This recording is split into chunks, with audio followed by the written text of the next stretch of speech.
Hello, my name is Karen, and I am an occupational therapy student at Kaiser University's MSOT Bridge program.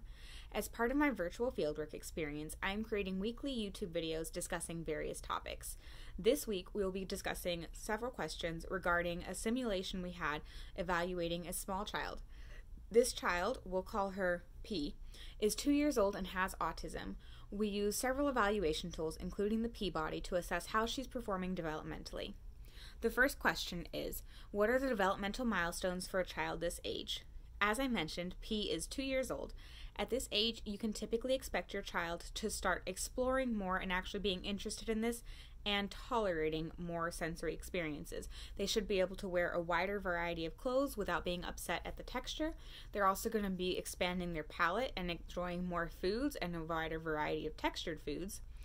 They should be able to help in daily routines as far as getting dressed. They can't do it by themselves, but they'll start showing interest more. They're also going to be sticking to their routine a little bit better. That being said, if there are changes in their routine, they are able to adapt to this without being quite as upset as they were when they were younger. They should have a fairly regular sleep schedule at this age, and communication-wise, they are able to follow two-step commands that are unrelated.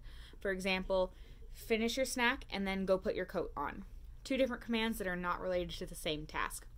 They're going to be asking more questions, including all the WH questions, and they should be able to speak in about 2 to 3 word sentences when talking with you. For play, these age children are going to start exploring more and participating in gross motor play. They're going to be in that rough and tumble stage and enjoy exploring new equipment on the playground, swinging, being thrown into the air. Again, very sensory seeking at this stage in life. The second question is, what are some considerations when completing an annual assessment for a child who you do not regularly provide treatment for?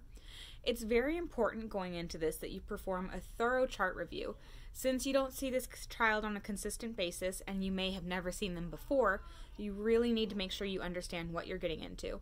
You're also going to want to make sure that you're speaking with whoever the primary therapist is, whether that be a different occupational therapist or an occupational therapy assistant.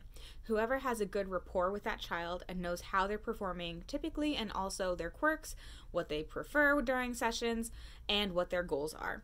You're also going to want to speak with the family beforehand, even if it's just a quick couple minutes to touch base, just to get an idea of what their concerns are, as this may be different than what you're seeing on paper in their chart. The third question is, discuss strategies for communicating with a child who has speech and language delays. For any child, regardless of the age, working with speech and language delays means that you're going to want to slow down your speech and also provide very simple terms. For example, earlier I mentioned finish eating your food and go put your coat on. You wouldn't want to give those commands together, and you're going to want to break it down even more simply. So for instance, instead of saying go put your coat on, I'm just going to say coat on. I'm also going to make sure that I'm doing those visual gestures with it. I can point or hold up the coat in person. Visual cues can also include picture cards or writing out the sentence if they're able to maybe read written words better than they are able to hear them. That would be for older children, not necessarily the 2-year-olds.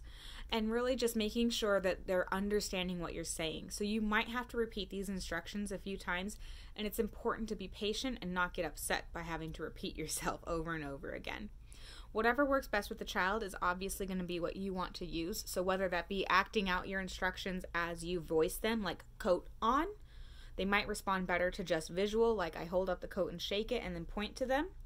They might respond better to just the verbal but simple, coat on.